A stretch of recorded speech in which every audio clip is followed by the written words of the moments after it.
আমাদের দেহের সবচেয়ে গুরুত্বপূর্ণ অংশ কোনটা, কে বলতে পারবেন? সবচেয়ে গুরুত্বপূর্ণ অংশ কোনটা আমাদের দেহের? অন্তর, কলব। হ্যাঁ, হাদিস শরীফের মধ্যে আছে ইন্না ফিল জাসাদি মুদগা ইযা সালুহাত সালুহাল জাসাদু কুল্লু ওয়া ইযা ফাসাদাত ফাসাদাল জাসাদু কুল্লু। শরীরের মধ্যে এমন একটি টুকরা আছে, এটি যদি ঠিক হয় পুরো শরীর ঠিক, আর এটি যদি খারাপ হয় তাহলে পুরো শরীরই কি খারাপ। এই জন্য হার্টের রোগ বড় মারাত্মক। একটা হচ্ছে হার্টের বাহ্যিক রোগ, ব্লক পড়ে অপারেশনের দরকার হয় অথবা পাথর লাগাতে হয়। আর একটা হচ্ছে হার্টের আধ্যাত্মিক রোগ। মানুষের মন হৃদয় থেকে যখন আল্লাহর স্মরণ ছুটে যায় বা আল্লাহকে সে স্মরণ করে না, আল্লাহর ব্যাপারে সে গাফেল হয়ে যায়, উদাসীন হয়ে যায়, এটা হলো হার্টের বড় রোগ। এই যে আল্লাহ থেকে উদাসীন হয়ে গেলে কি হয় জানেন? তখন আল্লাহর স্মরণ জিকির করতে আর ভালো লাগে না, নামাজ পড়তে কি লাগে না, আর ভালো লাগে না। আল্লাহর সবচেয়ে বড় জিকির হচ্ছে নামাজ। আল্লাহ বলেন আকিমিস সলাতা লিযিকরি, নামাজ প্রতিষ্ঠা করুন আমাকে স্মরণ করার জন্য। এই যে আমাকে আপনাকে আল্লাহ মেহেরবানি করে তার ঘরে এসে বা জামাত নামাজ পড়ার তৌফিক দিয়ে তাকে স্মরণ করার সুযোগ করে দিয়েছেন, এটা কার মেহেরবানি? আল্লাহ। আল্লাহ তৌফিক দিয়েছে তাই আমরা আসতে পেরেছি।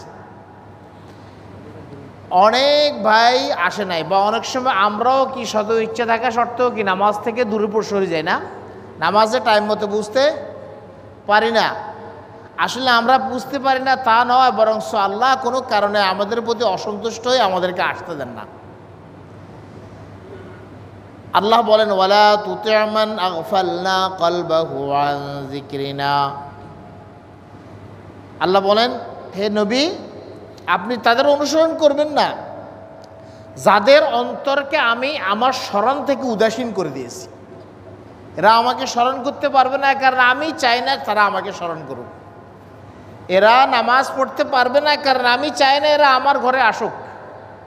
আপনি যদি আপনার ঘরের দরজা কারোর জন্য বন্ধ করে দেন, তাহলে তিনি কি করতে পারবে না? আসতে পারবে না। যদি ঢুকেও যায়, এমন এক ব্যবহার করবেন যাতে সে বুঝে যায় যে উনি কি চাইতেছে না, আমাকে ওনার ঘরে অতিথি হিসেবে থাকি, উনি এটি কি করতেছে না, চাইতেছে না। ঠিক মতো মোবাইল কল যদি রিসিভ না করে, তাহলে অপরপক্ষ বুঝে যায় যে উনি আমার সাথে কি কথা বলতে চাইতেছে না। গুনাহ এবং বিভিন্ন পাপের কারণে বা কারো বদদুয়ার কারণে অনেক সময় আল্লাহ রাব্বুল আলামিন তার বান্দার অন্তর থেকে তার জিকির বা স্মরণকে তিনি দূর করে দেন। সে উদাসীন হয়ে পড়ে, তার কাছে সব ভালো লাগে কিন্তু জিকির করতে ভালো লাগে না। তার কাছে সব ভালো লাগে, আল্লাহ রাব্বুল আলামিনের কিতাব পড়তে ভালো লাগে না, কোরআন পড়তে কি লাগে না, ভালো লাগে না। তার কাছে আল্লাহর ইবাদত করতে কি লাগে না, ভালো লাগে না। আল্লাহর নিদর্শনাবলী, আল্লাহর সৃষ্টি নিয়ে গবেষণা করতে তার কাছে কি লাগে না, ভালো লাগে না। সে ঘন্টার পর ঘন্টা ফিল্ম, গান, দুনিয়ার টিকটক দেখতে পছন্দ করবে, কিন্তু 10 মিনিট সে আল্লাহ এবং তার রাসূলের কথা যেখানে আলোচনা হয় সে মজলিসে বসতে তার কাছে কি লাগবে না, ভালো লাগবে না। আল্লাহর নেয়ামতের কথা স্মরণ করে না, বরং কোথায় কোথায় কি পায় নাই সেটা সে কি করে, স্মরণ করে। সারাদিন শুধু অভিযোগের মধ্যে থাকে, কিন্তু আল্লাহ রাব্বুল আলামিনের নেয়ামত সে কি করে না, স্মরণও করে না। আল্লাহর শুকরিয়াও সে কি করতে পারে না, আদায় করতে পারে। এক বুজুর্গের কাছে এক ব্যক্তি আসলো, আসি বলল যে আমার অবস্থা খুবই খারাপ। কি? আমার রোজগার নাই, কিছু নেই, আমার কাছে মোটো সঞ্চয় নাই, কিছুই নাই, আমি নিঃস্ব। ওই বুজুর্গ বললেন আমি তোমাকে 10 লাখ টাকা দিব, তোমার 2টা হাত আমাকে দিয়ে দাও। রাজি? না, হাত ছাড়া কেমনে চলবো, আমি রাজি নাই। ঠিক আছে, আমি আরও তোমাকে 30 লাখ টাকা দিব, তুমি আমাকে 2 চোখ দিয়ে দাও, এক একটা চোখ 15 লাখ টাকা, 2 চোখ কত, 30 লাখ টাকা। রাজি আছো? না, আমি এটা কিভাবে, আপনি আমাকে 20 টাকা দিলে আমি কি হবো না, রাজি হবো না, চোখ ছাড়া তো দুনিয়া অন্ধকার। ঠিক আছে, সব থাক, আমি তোমার পা 2টা নিয়ে যাই। তোমাকে 20 লাখ টাকা দিব, প্রতিটা পা কত করে? 10 লাখ টাকা করে। রাজি আছো? না, তাও তো রাজি নেই আমি। 70 লাখ টাকা তো আমি মূলাইলাম, এটা তো এখানেই আছে তোমার সাথে এখন, যেগুলো তুমি দিতে এখনো মাথার যায় নাই, হার্টের যায় নাই, কিডনিতে যায় নাই, কলিজাতে যায় নাই, যেগুলো কোটি কোটি টাকা বেচা হয় ওই পর্যন্ত তো যাই নাই, যেগুলো মোটামুটি কম দাম সেগুলোও তুমি কি নাই, রাজি নাই দিতে। তারপরেও আল্লাহর কাছে শাকায়াত করো যে আল্লাহ তোমাকে কিছু দেয় নাই। এই জন্য শুকর করলে আল্লাহ রাব্বুল আলামিন কি করেন? পছন্দ করেন। বিধায় শয়তান সবসময় আমাদের সামনে অভাবগুলো নিয়ে আসে। আর কখন হয় এগুলো? যখন মানুষ আল্লাহকে স্মরণ করে না, আল্লাহর নেয়ামতের কথা স্মরণ করে না, আল্লাহর থেকে উদাসীন হয়ে গেলে তখন আর ফরজ নামাজগুলো জামাতের সহিত পড়তে কি লাগে না, ভালো লাগে না। কোনো রকম যারা পড়েও নামাজ ওয়াক্ত শেষ হওয়ার মধ্যে কোনো রকম ফরজ 4 রাকাত পড়ে দায়িত্ব শেষ করে। অনেকে পড়বো না এইভাবে থাকে। যখন নামাজের ওয়াক্ত একদম শেষ, তাড়াতাড়ি উঠে উজু করে কয়েকটা ঠোকর মারে না। হাদিস শরীফের মধ্যে বলা হয়েছে এটা হলো মুনাফিকের নামাজ। আল্লাহ সবাইকে হেফাজত করুন। আর আজানের সাথে সাথে শৌক এবং আগ্রহ নিয়ে মসজিদে আসে, সকলের সাথে জামাতের সহিত পড়া, এটা মুমিনের লক্ষণ।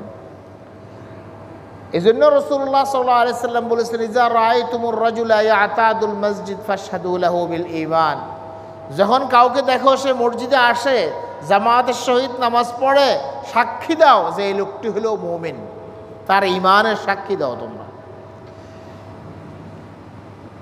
আল্লাহর স্মরণ থেকে যখন মানুষ গাফেল হয়ে যায়, অন্তরে রোগ আসে, অন্তর অসুস্থ হয়ে পড়ে, তখন আর নফল নামাজগুলো আদায় করতে কি লাগে না, ভালো লাগে না। তখন মানুষ গুনাহ করতে তার কাছে কি লাগে না, খারাপ লাগে না, এবং মুখের মধ্যে আল্লাহর নাম আনতে চায় না। আমরা যে কোনো সময় গাফলতে আসতে পারি। আজকে ভালো, কালকে আবার আমাদের ভিতরে কি আসতে পারে, গাফলত আসতে পারে। উদাসীন হওয়া এটা হলো অন্তরের রোগ। যিকরুল্লাহি দাওয়া, আল গাফলাতু দা ওয়া যিকরুল্লাহি দাওয়া। উদাসীনতা এটা হলো অন্তরের রোগ, আর আল্লাহকে স্মরণ করা হলো এটার ঔষধ। যখন আমরা আল্লাহকে স্মরণ করব, আল্লাহ আমাদের অন্তর থেকে গাফলত কি করে দিবেন, দূর করে দিবেন, তার ভয় ঢুকিয়ে দিবেন, আখিরাতের চিন্তা ঢুকিয়ে দিবেন। আল্লাহ বলেন, ওয়াজকুর রাব্বাকা ফী নাফসিকা তাদাররুআন ওয়া খীফাতান ওয়া দুনাল জাহরি মিনাল কওলি বিল গুদুই ওয়াল আসাল ওয়া লা তাকুম মিনাল গাফিলিন। তোমার রবকে স্মরণ করো খুবই কাতর হয়ে, চুপে চুপে, বেশি বড় আওয়াজে নয়, সকাল সন্ধ্যায়। কয়টার কথা? সকাল সন্ধ্যায় রবকে স্মরণ করো, চুপে চুপে, খুব বেশি বড় আওয়াজ করে নয়। ওয়ালা তাকুম মিনাল গাফিলিন। খবরদার উদাসীন ব্যক্তিদের মধ্যে হইও না। আল্লাহর জিকির থেকে সকাল সন্ধ্যা যে ব্যক্তি উদাসীন থাকে, আল্লাহ রাব্বুল আলামিন এই জাতীয় লোকদেরকে কি করেন না, পছন্দ করেন না। এমন এটা মুমিনের স্বভাব নয়, সকাল সন্ধ্যা আল্লাহ জিকির না করা। এটা হলো কাফেরদের স্বভাব। আল্লাহ বলেন, ওয়ালাকাদ যারানা লিজাহান্নামা কাসীরাম মিনাল জিন্নি ওয়াল ইনস। আল্লাহ বলেন, আমি অনেক জিন এবং মানুষকে জাহান্নামের জন্য সৃষ্টি করেছি। নাউযুবিল্লাহি মিন যালিক। এদের কি আলামত? লাহুম কুলুবুন লা ইয়াফকাহুনা বিহা ওয়া লাহুম আ'য়ুনুন লা ইউবসিরুনা বিহা ওয়া লাহুম আযানুন লা ইয়াসমাউনা বিহা উলাইকা কাল আনআম উলাইকা কাল আনআমি বাল হুম আযাল উলাইকা হুমুল গাফিলুন। যে সমস্ত জাহান্নামী সৃষ্টির, জাহান্নামের জন্য সৃষ্ট এই জিন ইনসানের লক্ষণ হবে, তাদেরকে আল্লাহ পাক অন্তর দিয়েছেন, সে অন্তর দিয়ে তারা আল্লাহকে বোঝার চেষ্টা করবে না। চোখ দিয়েছেন আল্লাহ পাক, কিন্তু চোখ দিয়ে তারা আল্লাহ সৃষ্টি দেখে আল্লাহকে চেনার চেষ্টা করবে না। তাদেরকে আল্লাহ পাক কান দিয়েছেন, কিন্তু এই কান দিয়ে তারা সত্য কথা শ্রবণ করে তা মনে প্রাণে গ্রহণ করার কি করবে না, চেষ্টা করবে না।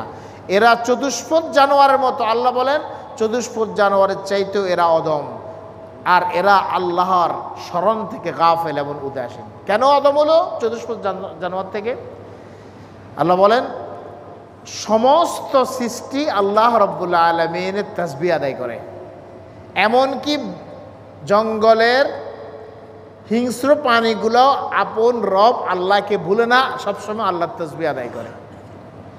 তুসাব্বিহু লাহুস সামাওয়াতুস সাবউ ওয়াল আরদু ওয়া মান ফীহিন ওয়া ইন মিন শাইইন ইল্লা ইউসাব্বিহু বিহামদিহি ওয়ালাকিন লা তাফকাহুনা তাসবিহাহুম ইন্নাহু কানা হালিমান গফুরা। আকাশ এবং জমিনে যে প্রাণীগুলো আছে তারা সবাই আল্লাহর তাসবিহ আদায় করে, এমন কোনো জড় পদার্থও নাই যেগুলো আল্লাহর তাসবিহ আদায় করে না, কিন্তু তোমরা তাদের তাসবিহ কি করো না, বুঝো না। তো মানুষ হয়েও যারা আল্লাহকে স্মরণ করবে না, এরা চতুষ্পদ জানোয়ারের চাইতেও কি হবে, অদম। ভাইরা আমার, এই জন্য আল্লাহ রাসূল সকাল সন্ধ্যায় আমাদেরকে জিকিরগুলো শিখিয়ে গেছেন না? কি বলেন, সকালবেলার জিকির, সন্ধ্যাবেলার জিকিরগুলো কার কার মনে আছে বলেন তো? হ্যাঁ, মাশাআল্লাহ মাশাআল্লাহ। আল্লাহ সবাইকে সকাল সন্ধ্যা আল্লাহর জিকিরগুলো আদায় করার তৌফিক।